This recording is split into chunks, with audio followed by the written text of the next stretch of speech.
Nicky, how did Kilkenny do that? Well, Shane, I have to say now, when we were reviewing the game last night on community radio, I was of the view, and a lot of the lads in the studios felt that Kilkenny were going to bring an intensity to this game that Limerick probably hadn't witnessed this year. Now, Limerick are well able to bring their own physicality and intensity. I totally accept that. But I felt that Kilkenny would certainly bring it to a level that probably Limerick hadn't experienced.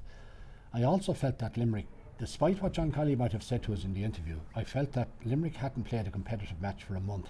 And you can do all the training you like, because things happen differently in a game than they will in training. There's no question about that. And Kilkenny showed in the first 20 minutes, how they brought the intensity and the way they opened up a lead. Now, having said that, Kilkenny only went in 3 points up at half time, which in one way wasn't a reflection on the first half.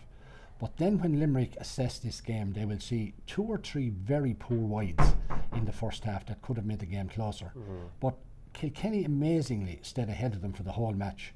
And they deserve huge credit for that, because there might have been an expectation that the Kilkenny intensity would lessen towards the end of the game. And while John Kiley was fair enough about his answer to me in that downstairs, where I asked him about the intensity, and he did say that Limerick had their periods of dominance in the intensity area, which is correct. But the fact that Kilkenny kept it going is testimony to how Cody has instilled in this current crop of players. Did you expect them to be able to keep up that intensity when you consider there's so many young players? Like Conor Brown's only making his second start. Hugh Lawler hasn't made that many starts. He's 23 now. Adrian Mullins come in and hit the ground running. Did you think some of these boys will fade away as the game goes on? Well, I won't say fade away, but I just thought Limerick, with their experience, and I just felt in the first half, when Kyle Hayes came back into the half-back line to mark TJ Reid, there was a huge amount of space in the inside Limerick forwards. Graham Mulcahy was playing out 40 metres. You had Peter Casey and you had Arden Galan hugging the corners a bit and are coming in a little bit but leaving enough space to go to the corner. I thought Kilkenny were in a bit of bother with that. But that Limerick didn't do that. They reverted back because Declan Hannon went off. He was the spare man when Hayes came back. They were winning a lot of ball. But Limerick, I think, seemed to change that around, whereas they have to leave that tactic that they've left more space. And while they got on a couple of balls inside in the second half, the Kilkenny backs generally were more than holding their own in the second half, because I thought in the last 10 minutes of the first half they were under pressure, because Kilkenny only got 1 point in that period when Richie Hogan got what will turn out to be a very invaluable point before half time. Even though he went off, it actually gave him a little bit of confidence, because I think he was low on confidence maybe at that stage. Like that Limerick half forward line, they barely felt the weight of the ball for a lot of that game. Grode Hegarty, Kyle Hayes and Tom Morrissey. Now when I asked John Kiley about that half forward line, which had been so dominant, being as ineffective as they were, I think that's fair to say, he said they worked really hard, but like Grode Hegarty, we're so used to him running straight down the centre of teams. Like, look at what he did to Tipperary. Kyle Hayes ended up back marking TJ Reid for a while, and obviously that was tactical. Tom Morrissey didn't really get in the game. Their forward line starting forwards scored 1 point from play in the second half. I mean, I thought that Kilkenny really just hammered that forward line. There's no question about that, but I thought their half-back line was under pressure. If you look back on the video of the game, now I know they went in a couple of times to Declan Hannon, who took a bit of a knock, but look at how many times Paul Kinnerk went in to talk to the wing-backs during the course of the game. He went in a lot of times to do that. So they were clearly unhappy about that they weren't dominating enough, and they weren't. A lot of the Limerick attacks in the past were being built up by the full-back line getting it out to the half-back line, but the half-back line was not making any great use of the ball. Now they did more in the last 10 minutes, but that was more tactical when they brought Kyle Hayes back into the game. But certainly, yes, they didn't have the same penetration in their half forward line. If you look back at the same match last year, the Limerick half forward line were very dominant in that game, and they weren't anything like that today. And again, it fell maybe to rather ironically to the subs to kind of bring them into it in the end, with Shane Dowling and with David Reedy in particular. And they will rue some of those missed chances from Diarmuid Byrne's long distance as well. Yeah, TJ Reid, second game in a row he hasn't scored. Second game in a row he's still arguably a man of the match. Like, it's incredible that he's able to do that. Like a forward, to be held scoreless twice and still be so important. It is, because when TJ Reid goes under the ball and he's winning those balls, he's drawing a couple of players into the tackle. And he's smart enough to lay the ball off then, but even when he gets into the space, look at the balls that he hit into Colin Finlay at head height. He was able to get it. Adrian Mullen, the 3 of those Ballyhale players were able to read one another's play. It was choreography the way it was done so well. So yes, he may not have scored, but in many ways that's maybe the testimony to Kilkenny this year, that they are winning matches with TJ not being dominant on the scoreboard from play, and it just shows that others are stepping up to the plate, because it's not that long ago that Kilkenny were being asked, or just being asked of Kilkenny, who's going to score for you if TJ doesn't score? That was not that long ago, so that was being asked. Now we see the situation. Yeah, they were a one-man team up until recently, apparently. Killian Buckley was brought in at the end of the first half. I think it's pretty clear that he's not fully back to himself yet, because he was out for so long with that injury. But he seems, Cody seems very keen to get him in there. Do you think that another 3 weeks of training that he could be up near his level? I think that's a big help, yes. But I think what Cody sees in Killian Buckley, while he knows maybe he doesn't have the hurling and the legs that he once had because of the injury, I think he still sees as a very intelligent hurler. He's able to get into positions and he's able to read the game. And there's no doubt about it that while early on in the game, when he did come in, you know, maybe he wasn't quite sure, he dropped a couple of balls. I mean, the goal maybe came from it. But at the same time, he was reading the game better. And it was interesting that they did bring him back in the half-back line when they brought James Maher on midfield and took off Conor Fogarty, that they felt that maybe he was controlling the game better at that stage and was reading the game better.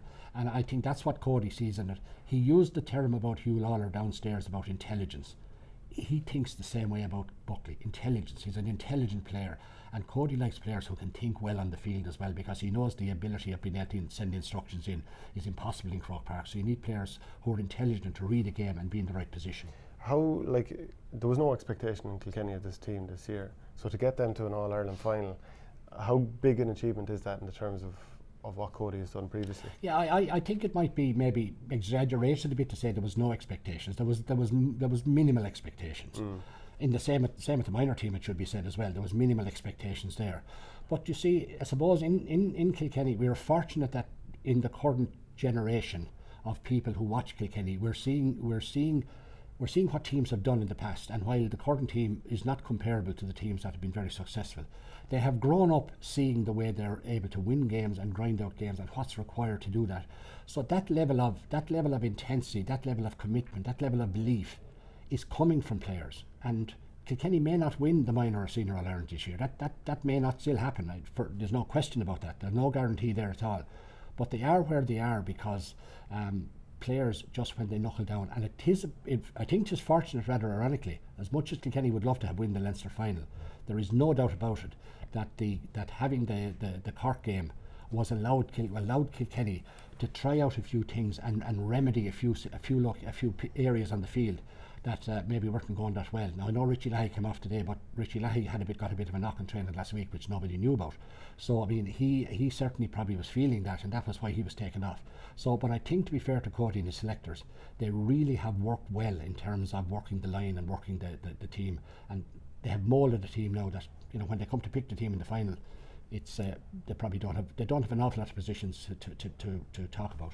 The second semi-final hasn't been played as we're talking, but Kilkenny will probably go in, for the first time in a while, go into this final, a game this year as favourites, even though they lost the Leinster final to Wexford just by virtue of beating Cork and by beating Limerick as well today. Tipperary got battered in the Munster final, so if they come through as well, everyone's going to be questioning them, even if they do beat Wexford. Yeah, look, I mean, in many respects, it's irrelevant, to be quite honest about it. But does the heat come on? No, I don't think it makes any difference. When Brian Cody is sitting in the room, and even if people are saying Kilkenny are favourites or not favourites, I don't think it makes a damn bit of difference, to be quite honest about it. And I think Brian Cody won't have any. He will just focus on the game. He will look at the players, listen to what he said down there below. He looks to every player to give his maximum in every game.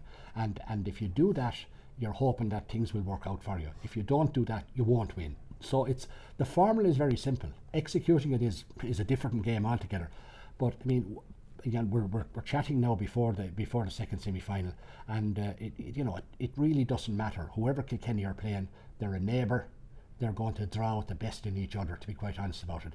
It's going to bring, if it's Wexford, it'll be a completely unique occasion that was never there before. If it's Tipperary, well, look, we're all going to be rolling back the clock to the games that were there over the last number of years, and there'll be talk of revenge for this and revenge for that, and Liam Sheedy being the only one manager in recent times who beat Kilkenny. So the whole script, you can see how it's all going to evolve, and if Davy is in the mix, well, sure, look, it's going to be drama galore. It's fantastic. I presume you've known Cody since he was a young lad. Yes. Yeah. What was he like when he was a young lad, and like now you're in there questioning him for Kilkenny Community Radio, and like you were I suppose, county board chairman, I suppose, Well, during I his played with tenure? Brian. I played with Brian Cody. Brian Cody's father was a selector on the Kilkenny team, and I played in the '71 minor All Ireland. Right. Brian Cody played with me in a college All Ireland in '71, where we beat St Finbarrs, Farnferris in Thurles in a 30-a-side final. So I've been involved with Brian Cody for quite some time. I'm going to tell you a very funny story now that probably very few people know this. I got booked twice in my life. Once was in an All-Ireland Colleges final. That game I got booked by John Maloney of Tipperary. The other was a booking I got in a Kilkenny Interfirms county final, playing for Avonmore against the Kilkenny teachers, and I got booked for hitting Brian Cody.